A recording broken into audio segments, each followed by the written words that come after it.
Hello नमस्कार सभी को। मैं कृष्ण कुमार एक बार फिर से आप सभी का हमारे YouTube channel first sight education पे स्वागत करता हूं। साथियों, आज की वीडियो का हमारा साइंस का एक बहुत ही इम्पोर्टेंट टॉपिक होगा और टॉपिक का नाम है the law of the conservation of energy. अगर हिंदी में बात करें तो ऊर्जा के संरक्षण का नियम। भाई, इस टॉपिक से रिलेटेड क्या कंसेप्ट है, क्या इसकी डेफिनेशन होगी और क्या इसके एग्जाम्पल होंगे, सभी को आज की वीडियो में डिस्कस करेंगे। देखिए, अगर बुक की डेफिनेशन की बात करें तो बुक के अंदर आपका लिखा हुआ है the energy can not be created nor be destroyed but it may be transform from the one form of energy into the other forms.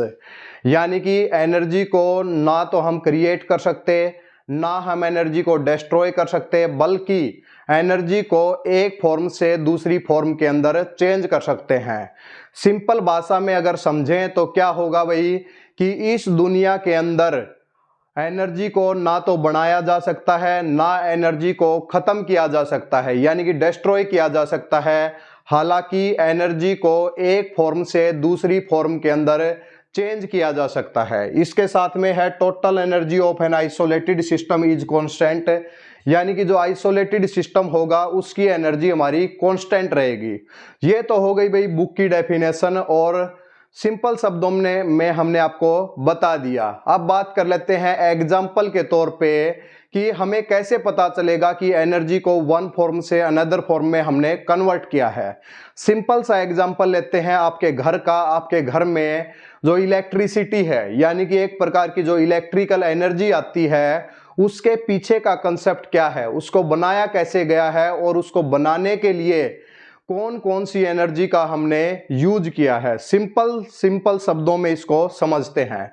देखिए भाई, जो आपकी इलेक्ट्रिसिटी यानी कि जो ऊर्जा है वो बनाई जाती है, इलेक्ट्रिसिटी वो कैसे बनाई जाती है? या तो थर्मल पावर प्लांट के थ्रू बनाई जाती है, या फिर हाइड्रो पावर प्लांट के थ्रू बनाई जाती है, या फिर एक न्यूक्लियर मेथड भी यूज करते हैं, न्यूक्लियर एनर्जी भी क्रिएट वहां से करते हैं। और इसके साथ में हम पवन चक्की का भी इस्तेमाल करते हैं बिजली को बनाने के लिए। सबसे पहले बात कर लेते हैं कि थर्मल पावर प्लांट में क्या होता है। कोयला होता है भाई। कोयले के अंदर जो आपकी केमिकल एनर्जी होती है, जैसे मास को एनर्जी के अंदर कन्वर्ट करेंगे, एक प्रकार की केमिकल एनर्जी है। कोयले को जब जलाएंगे तो एक प्रकार की केमिकल एनर्जी आपकी हीट एनर्जी के अंदर कन्वर्ट हो जाएगी। और थर्मल पावर प्लांट में फिर उस एनर्जी से पानी को गर्म करते हैं। उस एनर्जी से क्या करेंगे, पानी को गर्म करते हैं और एक प्रकार की वो भी हीट एनर्जी हो जाएगी। उसके बाद वहां से स्टीम प्रोड्यूस होंगी और स्टीम को टरबाइन के ऊपर डाला जाएगा, यानी कि एक प्रकार की केमिकल एनर्जी ट्रांसफॉर्म की हमने हीट एनर्जी में। हीट एनर्जी के बाद उसको टरबाइन पे हमने डाला, जो हमारे स्टीम प्रोड्यूस हुई तो टरबाइन रोटेट होने लग जाता है। और टरबाइन जब रोटेट होता है तो एक प्रकार की मैकेनिकल एनर्जी होती है, जिससे रोटेट होगा तो मोशन होगा और मोशन की वजह से मैकेनिकल एनर्जी यानी कि काइनेटिक एनर्जी प्रोड्यूस होती है। उसके बाद जो आपका जो टरबाइन है, टरबाइन के साथ एक डायनमो कनेक्ट किया जाता है। डायनमो एक प्रकार का एसी जनरेटर होता है जो एक प्रकार की मैकेनिकल एनर्जी को इलेक्ट्रिकल एनर्जी में बदलता है और इस तरीके से पावर प्लांट के अंदर इलेक्ट्रिसिटी प्रोड्यूस की जाती है। उसके बाद जो आपकी वोल्टेज है वो ट्रांसमिट की जाती है, पावर को ट्रांसमिट किया जाता है आपके घर तक। ठीक है, आपके घर में इलेक्ट्रिकल एनर्जी आ गई। अब जैसे ही आप यानी कि बल्ब का स्विच ऑन करते हैं तो एक प्रकार की इलेक्ट्रिकल एनर्जी फिर से हीट एनर्जी में कन्वर्ट हो गई। जैसे ही आप बटन को ऑन करते हैं तो पंखा रोटेट करने लग जाता है, एक प्रकार की फिर से मैकेनिकल एनर्जी हो गई। यानी कि क्या हुआ कि हमने अलग अलग एनर्जी को ना तो क्रिएट किया है, ना हमने डिस्ट्रॉय किया है, बल्कि हम एनर्जी को ट्रांसफॉर्म करते आ रहे हैं वन फॉर्म टू अनदर। और यही हमारे पास क्या है, law of the conservation of energy. इस लॉ को, जैसे कि ये वीडियो बन रही है भिवानी में, तो इसको अगर हम भिवानी में लगाएं तो भी काम करेगा ये, इसको दिल्ली में लगा देंगे तो भी काम करेगा, बेंगलोर में लगा देंगे तो भी काम करेगा, पाकिस्तान में लगा देंगे तो भी काम करेगा, यूएसए में लगाएंगे तो भी काम करेगा, ऑस्ट्रेलिया, इनकी कहीं पे भी इसको लगा दो, ये लॉ फेल नहीं होगा।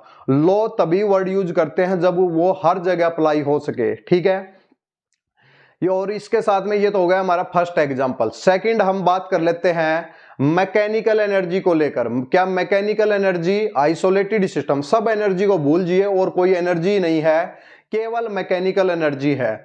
और मैकेनिकल एनर्जी के अंदर दो प्रकार की एनर्जी होती है, एक होती है काइनेटिक एनर्जी और एक होती है पोटेंशियल एनर्जी भाई, ठीक है। तो अगर बाकी एनर्जी को छोड़ दें तो मैकेनिकल एनर्जी भी क्या रहती है, कंजर्व रहती है। समझने की कोशिश करते हैं। देखिए ये मार्कर है, हमने अर्थ से इसको उठाया है, और जब भी आप किसी के विरुद्ध काम करते हैं, जैसे इस मार्कर को अर्थ अपनी तरफ अट्रैक्ट कर रही है due to force of gravity, लेकिन हमने अर्थ के विरुद्ध काम कर दिया। अगर किसी के विरुद्ध काम करते हैं तो हमेशा एक एनर्जी बनती है जिसे बोलते हैं हम पोटेंशियल एनर्जी, ठीक है। जैसे आप चार्ज के विरुद्ध काम करेंगे तो इलेक्ट्रोस्टैटिक पोटेंशियल एनर्जी हो जाएगी, अर्थ के विरुद्ध काम कर रहे हैं तो एक प्रकार की ग्रेविटेशनल पोटेंशियल एनर्जी, पोजीशन की वजह से पोटेंशियल एनर्जी, मोशन की वजह से काइनेटिक एनर्जी।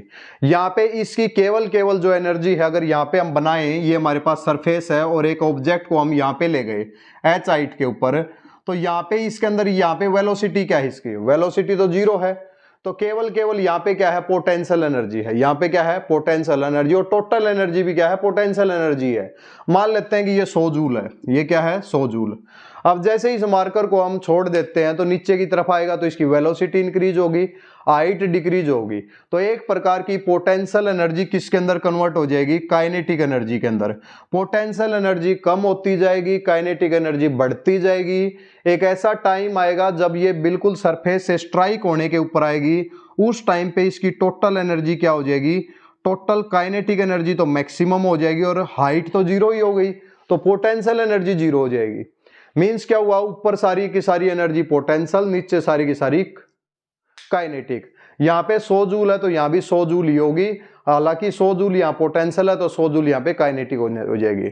तो इसलिए क्या हुआ कि जैसे कि किसी बॉल को थ्रो करते हैं अपवर्ड में तो उसकी पोटेंशियल एनर्जी बढ़ती है पहले, काइनेटिक एनर्जी कम होती जाती है, हाईएस्ट पॉइंट पे पोटेंशियल मैक्सिमम और काइनेटिक क्या हो जाती है, मिनिमम, यानी कि 0 हो जाती है। तो ये दो लॉ हो गए जिसके थ्रू हम समझ सकते हैं कि एनर्जी को केवल हम ट्रांसफॉर्म कर रहे हैं। इसके अलावा अगर ये आइसोलेटेड इवेंट नहीं होती, मान लेते हैं यहाँ पे बॉल टकराएगी, टकराने के बाद क्या होगा कि यहाँ पे अगर मान लिया कोलिजन इलास्टिक नहीं है, कोलिजन इलास्टिक नहीं है, इनइलास्टिक कोलिजन है, तो ये जो एनर्जी है एक प्रकार की मैकेनिकल एनर्जी की कुछ एनर्जी यूज हो जाएगी हीट एनर्जी में, हीट प्रोड्यूस होगी तो हीट एनर्जी में, तो ये वापस उसी हाइट के ऊपर नहीं आ पाएगी, ठीक है। तो आइसोलेटेड इवेंट की जो टोटल एनर्जी रहती है वो कांस्टेंट रहती है। उम्मीद है कि आपको ये लॉ समझ में आया होगा, जैसा बुक के अंदर गिवन है उससे अच्छे से हमने क्लियर किया है और सभी को समझ में आया होगा। ऐसे कंसेप्ट पढ़ने के लिए वीडियो को लाइक और चैनल को सब्सक्राइब जरूर करें, क्योंकि यहाँ पे कंप्लीट फिजिक्स जो कंसेप्ट हैं आपको यहाँ पे अच्छे से सिखाए जाएंगे, चाहे आपकी क्लास हो 9th 10th 11th या फिर 12th, सब टॉपिक अच्छे से क्लियर करवाए जाएंगे। तो ज्यादा से ज्यादा वीडियो को लाइक और चैनल को सब्सक्राइब जरूर करें। धन्यवाद।